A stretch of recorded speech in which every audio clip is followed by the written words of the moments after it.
Olá pessoal, bem-vindos a mais uma videoaula. Nessa vez a gente vai partir para a progressão geométrica, né? Porque até então, no terceiro bimestre, nós vimos progressão aritmética, estudamos tanto como achar o termo geral, como somar os termos de uma progressão aritmética. Nós vimos a definição de progressão aritmética. E agora nós vamos ver outro tipo de progressão, que a gente chama de progressão geométrica, e ela é normalmente expressa por essa sigla PG, ok? E, bom, a progressão geométrica, ela tem uma diferença crucial da progressão aritmética. Qual é? Numa progressão geométrica, ao invés de somar a razão a cada termo, a gente tem que multiplicar essa razão a cada termo. Só isso que muda. Essa é a grande diferença de uma progressão aritmética para uma geométrica. Na aritmética, você vai somar a razão a cada termo. Na geométrica, você vai multiplicar a razão a cada termo. Essa é a diferença.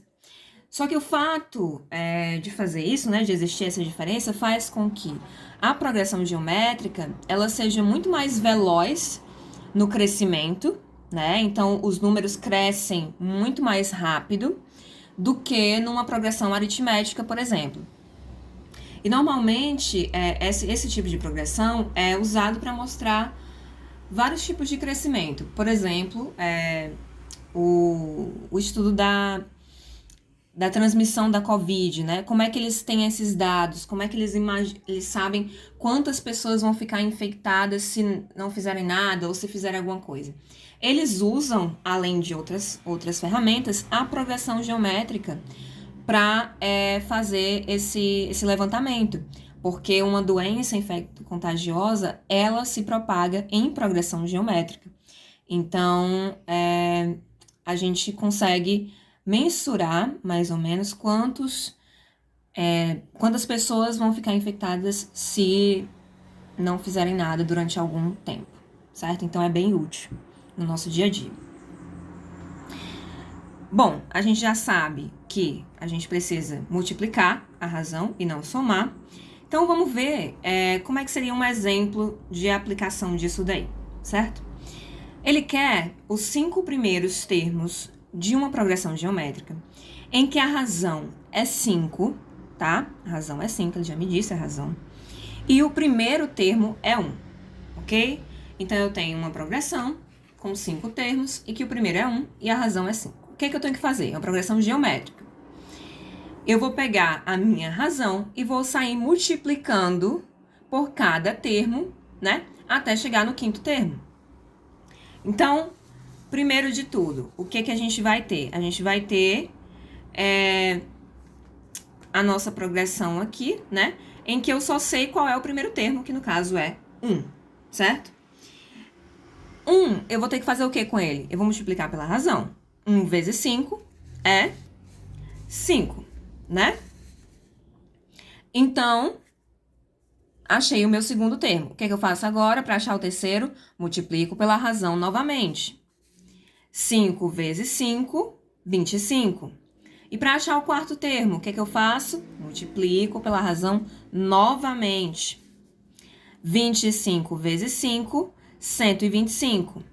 E agora, para achar o quinto termo, eu multiplico novamente por 5. 125 vezes 5 vai dar 625. Então, eu achei os 5 termos da minha progressão, os 5 primeiros termos da minha progressão, só com a razão e o primeiro termo, certo? Basta eu sair multiplicando. Então, é assim que funciona essa definição de progressão geométrica. Mas aí, a gente pode também considerar uma definição na linguagem matemática. Como é que a gente faz isso? Eu vou traduzir, certo? Do português, que eu falei que eu tinha que multiplicar a razão por cada termo, né? E vou traduzir aqui para matemática. Como? Usando letras, tá? Então, a gente sabe que o nosso primeiro termo a gente sempre chama de A1, tanto na progressão geométrica quanto na aritmética. Então, A1 ele vai ser igual ao A1, né? Eu tenho que saber quem é esse primeiro termo, porque não tem nenhuma lei de formação que defina esse primeiro termo, né? Depende da natureza da minha progressão. Então, normalmente as questões vão te dar esse primeiro termo aí. Eles vão te dar outras informações para que você consiga chegar nesse primeiro termo, certo? Então, A1 é igual a 1. Mas para eu chegar no A2, que é o segundo termo, eu tenho que fazer o quê? Eu tenho que pegar o meu A1, não foi o que eu fiz lá? Eu tenho o A1, que é 1, né? No meu exemplo. E o que foi que eu fiz? Eu peguei esse A1 e multipliquei por quem? Pela razão, né? E a razão, na progressão geométrica, a gente representa por essa letra Q minúsculo, tá? Diferente da aritmética, que era o R minúsculo. Nesse caso aqui é o Q minúsculo, tá?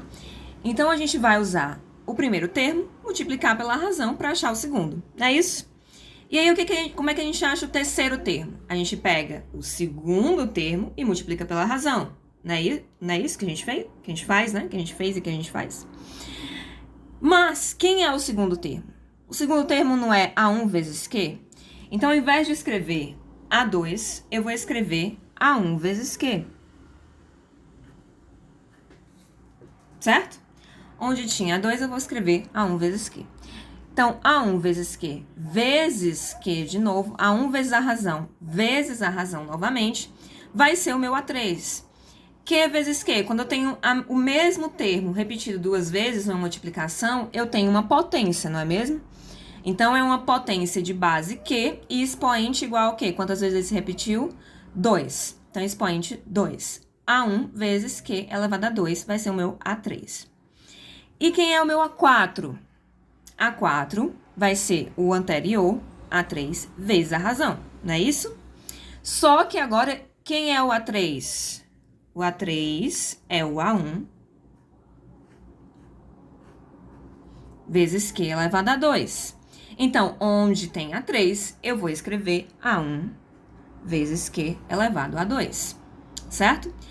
E o Q que já estava aqui, eu vou repetir, ó, vezes a razão novamente. Quando eu estou multiplicando duas potências de mesma base, o que eu tenho que fazer? Eu tenho que somar os expoentes. Mas, professor, esse aqui não tem expoente nenhum. Quando não tem expoente nenhum, eu digo que ele está elevado a 1. Porque é como se ele estivesse se repetindo apenas uma vez, certo? Então, eu repito a base e eu vou somar os meus expoentes. 2 mais 1, 3. Então, eu tenho que o meu A4 vai ser o primeiro termo, A1, vezes a razão elevado a 3. Quem é o A5? Mesma coisa, o A4 vezes a razão, o anterior vezes a razão. Mas quem é o A4? Vai ser o A1 vezes Q elevado a 3 agora. Tá aqui, ó. Coloquei ele aqui. Vezes a razão novamente, mesma coisa. Aqui eu tenho 1. Vou somar, 3 mais 1 vai ficar A1 elevado, vezes Q elevado a 4. O que tem aqui? O que isso aqui tá me dizendo? Que eu tenho um padrão se repetindo, não tem um padrão? Tem um padrão se repetindo aqui. E o que a gente pode dizer? A gente pode generalizar e dizer que para qualquer termo que eu queira achar, seja ele o 20º, o 100º, o 1000º termo de uma progressão geométrica, para eu encontrar esse termo, eu vou basicamente precisar do primeiro termo vezes a razão elevado à posição desse termo menos 1. Por que menos 1? Percebam, quando eu tenho o A5, a posição dele é o quê? 5. Só que o expoente aqui no Q é o 4. É sempre em relação ao anterior, certo? Então, é 5 menos 1. No A4, vai ficar Q elevado a 3. 4 menos 1. No A3, vai ficar Q elevado a 2. 3 menos 1, certo?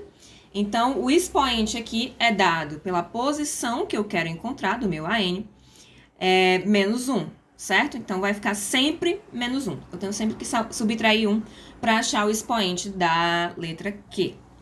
Então, esse é o termo geral. Com ele, eu consigo encontrar qualquer termo em qualquer posição de uma progressão geométrica, certo?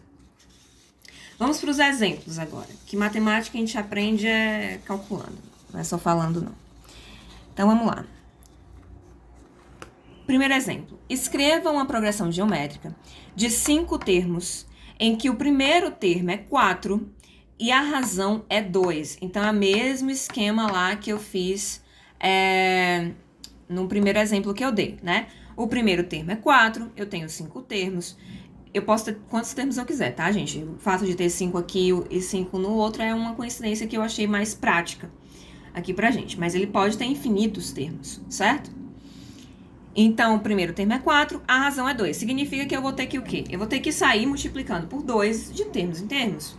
Então, o segundo termo vai ser o quê? 4 vezes 2.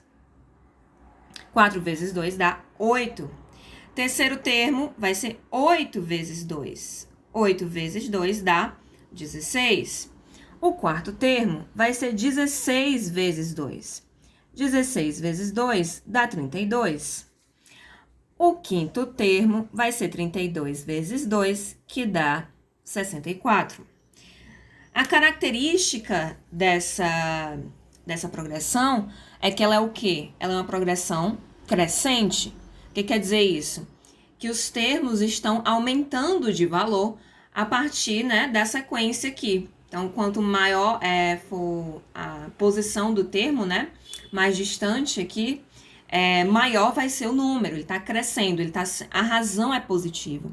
Então, assim como lá na progressão aritmética, quando a razão é positiva, a minha progressão vai ser crescente. Então, a minha progressão vai ser crescente quando Q for maior que 0, certo? A mesma coisa da progressão aritmética nesse caso. Vamos ver agora quando é uma PG decrescente. E aí muda para o caso da aritmética, né? Na aritmética era quando a razão era negativa. Na geométrica é quando a razão está entre 0 e 1, certo? Quando a razão está entre 0 e 1, desculpa, é que eu coloquei maior que 0, mas é maior que 1, tá, gente? Maior que igual a 1, ok? Desculpa. Corrijam aí, é maior que igual a 1, certo? Então, quando a razão é maior que igual a 1, ela é crescente. Quando ela está entre 0 e 1, ela é decrescente, certo? Então, diz assim, escreva uma progressão geométrica de 5 termos, em que o primeiro termo é 40 e a razão é 1/2, tá? Então, vamos lá. O primeiro termo é 40, eu coloquei aqui. Então, o segundo termo vai ser 40 vezes quanto? 40 vezes 1/2, né? O que eu faço aqui? Eu vou multiplicar os que estão em cima e multiplicar os que estão embaixo aqui. Como não tem nada, eu considero que tem 1. Então, vai ficar 40 vezes 1, que dá 40, e o 2 aqui embaixo. 40 dividido por 2 dá 20. Então, o meu segundo termo é 20. E o terceiro termo? 20 vezes 1/2. É o segundo vezes a razão. Então, 20 vezes 1, 20. 20 dividido por 2, 10. 10 é o terceiro termo. E o quarto termo? Mesma coisa. Vai ficar 10 dividido por 2, que dá 5. 5 é o quarto termo. E o quinto e último termo vai ser 5 dividido por 2, que dá 2,5. Então, aqui eu tenho uma progressão decrescente, ó, ele está decrescendo. 40, 20, 10, 5, 2,5 e assim vai. Então, quando é que isso acontece? Quando eu tenho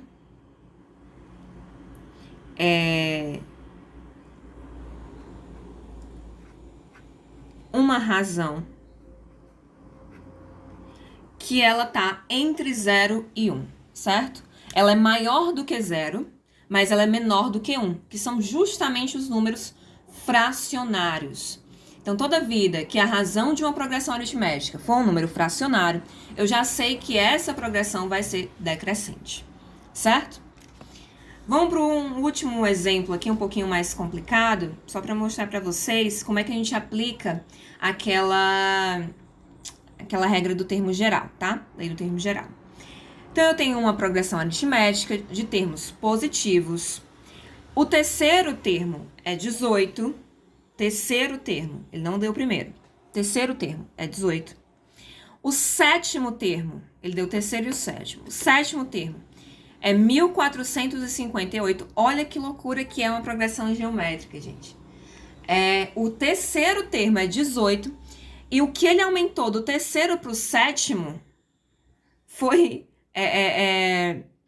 para casa dos milhares, né? Então, a curva de uma progressão geométrica ela é muito acentuada, certo? O sétimo termo é 1458 e ele pergunta qual é o quinto termo dessa progressão. Então, vamos lá, vamos anotar quais são as informações que ele está me dando.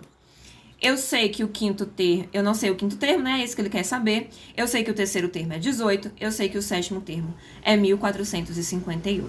Mas o que é que eu sei também? Eu sei da minha regra, né? A minha lei básica de formação, que o AN, né? O termo geral, ele vai ser igual ao primeiro termo A1 vezes a razão elevado a n menos 1. Então, quem vai ser o meu A3 aqui? Ele vai ser o A1, que eu não sei quem é, vezes a razão elevado a quanto? Elevado à ordem dele, que é 3, né? Menos 1. Nós não vimos isso? Então, vai ficar 3 menos 1. Então, vai ficar A3 vezes... é igual ao A1 vezes a razão elevado a 2. E o A7? A7 vai ser o primeiro termo vezes a razão elevada a 6, porque não é 7 menos 1, vezes a razão elevada a 6. Isso aqui, pessoal, é um sisteminha, tá? É um sistema que eu vou reescrever ele aqui, ó. Eu substituí, onde tinha A3 eu coloquei 18, que é o valor dele, e onde tinha A7 eu coloquei 1458, que é o valor dele. Então, aqui eu tenho um sistema, né? Quando eu tenho duas equações e duas variáveis, ou seja, dois termos que eu não sei o valor, aqui eu tenho uma equação em que eu não tenho dois dos termos dela, e aqui eu tenho outra equação que eu não tenho dois dos termos dela. Então, eu tenho um sistema, tenho duas equações com duas variáveis. A1 é igual a 1 e Q é igual a Q aqui nos dois casos, tá? Então, o que eu vou fazer? Quando eu tenho uma situação dessa, eu tenho que isolar uma das variáveis de uma das equações e substituir na outra. Então, eu vou isolar o A1. Vou pegar aqui a caneta vermelha. Eu vou isolar o A1 dessa primeira equação. Então, o que eu faço? Eu vou passar esse Q elevado a 2 que está multiplicando para o outro lado, dividindo. Então, vai ficar aqui A1 é igual a 18, que já estava lá, dividido por Q elevado a 2, que eu passei, né, para o outro lado.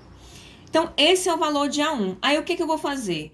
Onde tem A1 na segunda equação, ao invés de escrever A1, eu vou escrever 18 dividido por Q elevado a 2. Então, vai ficar 1458 igual, tem A1, né? Eu vou escrever 18 dividido por Q elevado a 2, vezes quem? Q elevado a 6, que já estava lá. Pessoal, aqui eu tenho a seguinte situação. Eu não posso dividir esse 18 por Q, porque eu não sei o valor dele. Mas quando eu tenho duas potências de mesma base, né? A base aqui é Q, a base aqui é Q também. Quando eu tenho duas potências de mesma base dividindo, eu posso fazer o que com os expoentes? Eu posso subtrair esses expoentes, né? E resolver a divisão. Então, eu vou repetir a base e vou subtrair os expoentes. 6 menos 2 dá 4. Então, isso daqui é o mesmo que isso daqui. 1458 vai ser igual a 18 vezes o Q elevado a 4. Certo? Eu quero isolar esse Q, porque eu quero encontrar o valor dele. Então, eu vou pegar o meu 18 e vou passar para o outro lado, fazendo a operação inversa. Se aqui ele está multiplicando, ele vai dividindo. Então, 1458 dividido por 18. Eu não vou perder o tempo do vídeo fazendo essa conta. Vamos fazer aqui na calculadora. 1458 dividido por 18. Ops. 18. 81. Então, 81 vai ser igual à minha razão elevada a 4. Mas a minha razão elevada a 4, eu quero saber quem é só o quê. Então, o que eu faço? Eu preciso...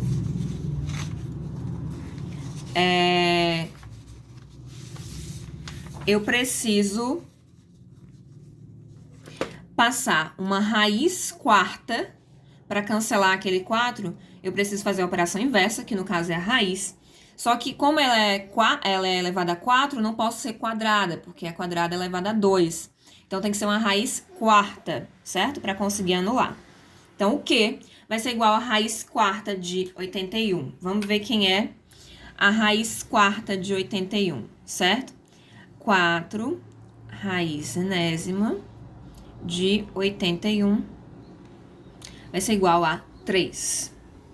Então, se eu multiplicasse, né, o 3 vezes ele mesmo 4 vezes, eu teria 81, certo? Então, Q é igual a 3. Se eu sei o Q, que é a razão, eu preciso só do primeiro termo para achar o meu quinto termo, que é o que a questão pede. Então, quem é o primeiro termo? Lá no início da conta, eu não achei... Aqui, ó.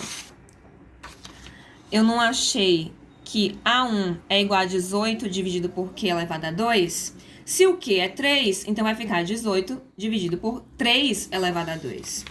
Que foi isso que eu escrevi aqui, ó. Né, ó? 3 elevado a 2. 3 elevado a 2 é 3 vezes 3, que dá 9. Então, A1 vai ser o meu 18 dividido por 9, que dá 2. Certo? Então, substituo de volta. Onde tinha A1, aqui na lei de formação do A5, né? Que é o que eu quero. Onde tinha 1, eu vou escrever 2. Então, o quinto termo vai ser igual ao primeiro, que é 2, vezes 3, que é a razão, elevado a 4, né? Porque é n menos 1, n no caso é 5, elevado a 4. 3 elevado a 4 é o quê, gente? 81, né? Que eu acabei de falar pra vocês. O 3 multiplicado por ele mesmo 4 vezes vai dar 81. Então, vai ficar 2 vezes 81, que dá 162. Então, esse é o quinto termo. Parece um pouco complicado, mas não é, tá, gente?